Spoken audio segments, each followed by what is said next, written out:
Our next segment is the Sarno Music Solutions Breakdown with Brad Sarno, brought to you by Sarno Music Solutions, producing the finest musical instrument audio gear, designed and hand-built in St. Louis, Missouri since 2003, and Blue Jade Audio, St. Louis's primary audio mastering service since 1999. And this week we are going to continue our discussion on miking techniques.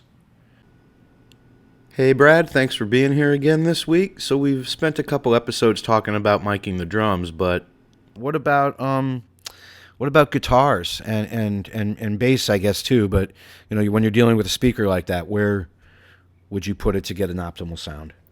There's generally a sweet spot on most guitar speakers that's somewhere between the center of the speaker and the edge of the speaker. It depends on what type of guitar speaker it is. The ones we often deal with are these JBLs, like Jerry used. And they have a big 4-inch voice coil with the metal silver dust cap everyone recognizes. Right. And there's a little sweet spot about an inch outside of the metal dust cap where it's the right balance of paper and metal. If you get too much to the center, you get just too much of a harsh metallic sound.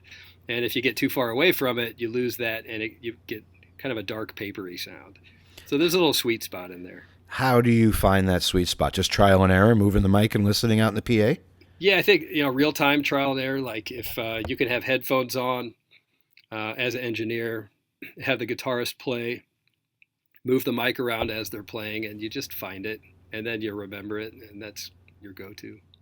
What about one that might be a little more complicated, and is a big part of the Grateful Dead sound for sure, at least in the later years from the '80s on, and that's a Leslie speaker that's hooked to a Hammond organ. That for those of you that don't know, the top speaker in a Leslie is actually rotating and it's turning.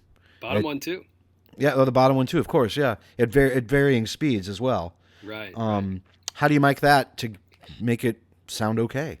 I think very well tested techniques there are to treat the bottom in mono with a good full range microphone to get the low mid range of the low rotor, and you just mic the back of the cabinet fairly close to it.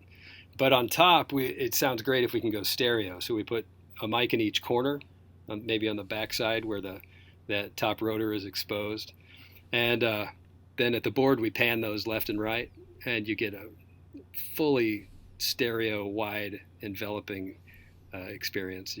It really translates a Leslie into a house nicely.